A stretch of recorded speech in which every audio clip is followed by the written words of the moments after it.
My name is Scott Broberg, financial planner, and I've been in the business for 7 years.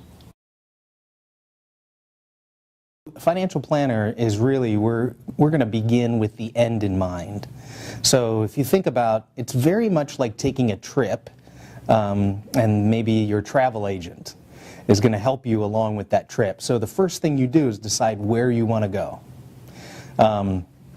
If, for example, you decided to go to Hawaii, well, that immediately rules out the fact of driving a car. You're going to have to take a boat or you're going to have to take an airplane.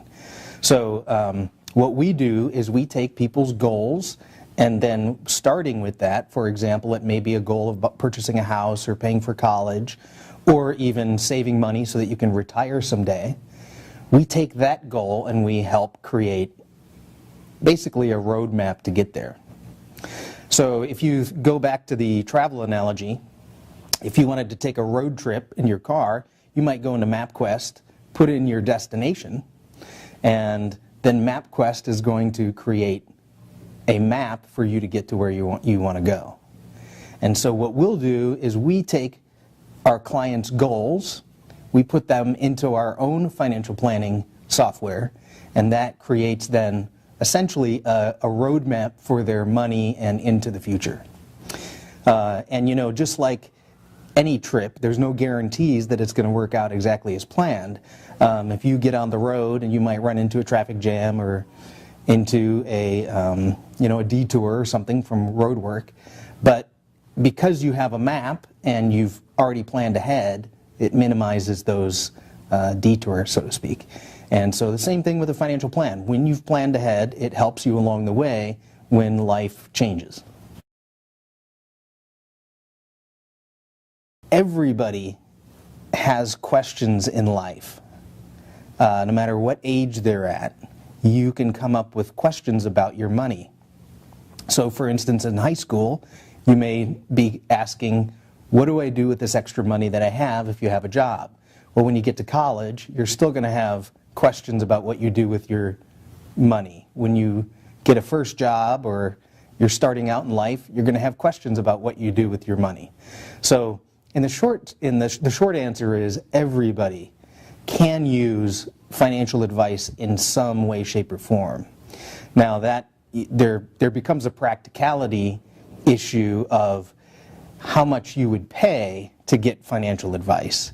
So you may get your financial advice from other places when you're first starting out your career, and then eventually work your way into an office of a financial planner once you have more complexity to your financial situation.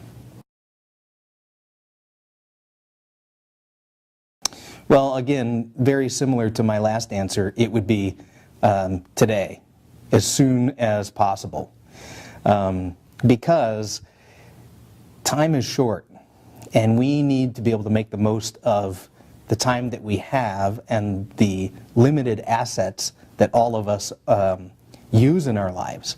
And we need to be able to take advantage of every moment that we have.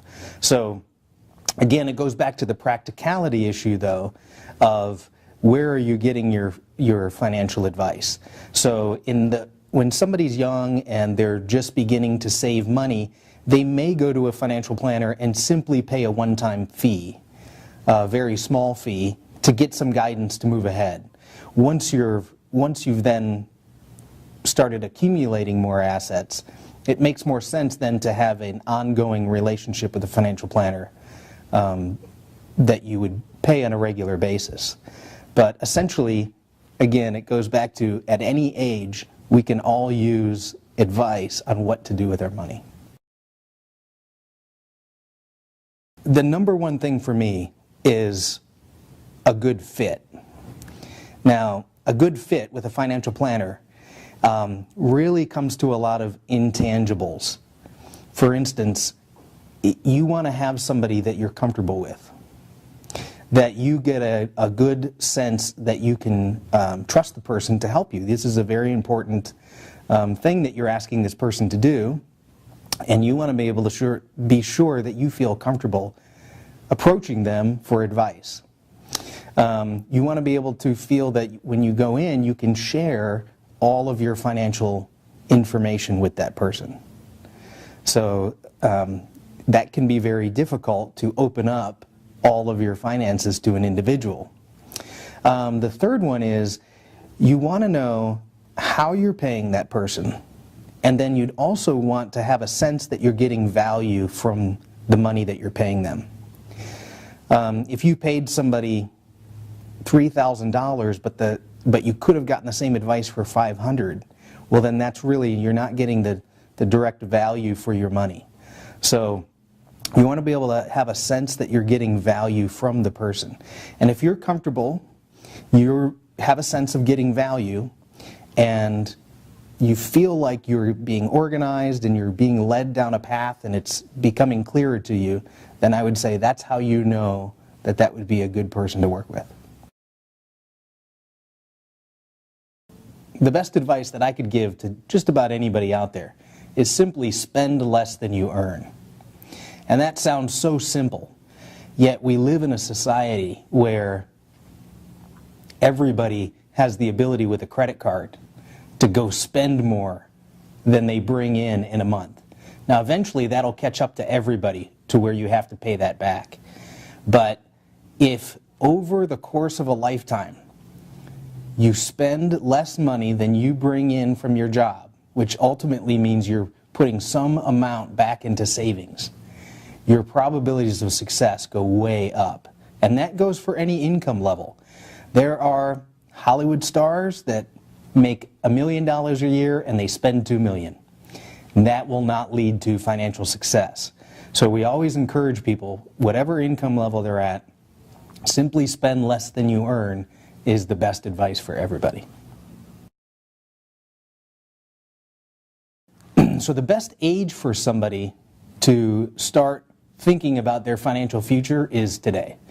It's at any age you're at, you go from where you are in this present situation and you start to plan out things for the future. If you are thinking about your next step in life, so if you're in high school right now, you may be thinking, where am I going to be going to college? How am I going to pay for that? Do I need to work through college?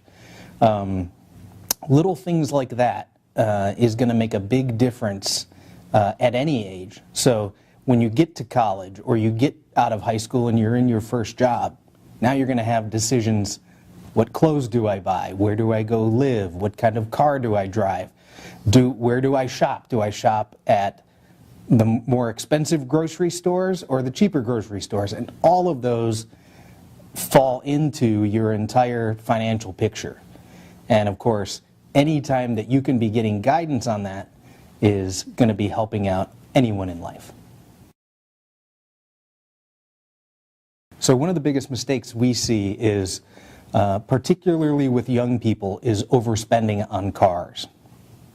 It becomes very enticing to want to go out and get that more expensive vehicle because we feel the freedom of now being on our own, having some money, but then that vehicle comes with a cost. And so if I could give the young people one thing to avoid, save up money and buy a car on your own. Don't go out and be financing a vehicle. When I was 16, I got a job working at a restaurant because I wanted to buy a car. So the first car I bought was $500. It was a 1968 Chevy Bel Air, and I drove it until the wheels fell off. But what it did was it gave me a vehicle, and it taught me to plan ahead to save the money to buy the car. And of course, then I didn't have the debt of having car payments for a long period of time. One of the best habits is you're almost going to be your own financial planner. You're going to decide what are the goals that are most important to me. And then based on that, you're going to set the goal of what you want to do and then save the money to get there. Of course, I've alluded to this, we live in a society that tends to be backwards. We get a credit card, we go do whatever we can to get what we want, and then try to figure out how we're going to pay that off later. And of course, that costs money to borrow it in the form of interest. So As a young person, the best thing you can do is plan ahead, set your goals of whether it's clothes or a place to live or a car that you want to own, and then save the money up for that in liquid, and then go out and make that purchase.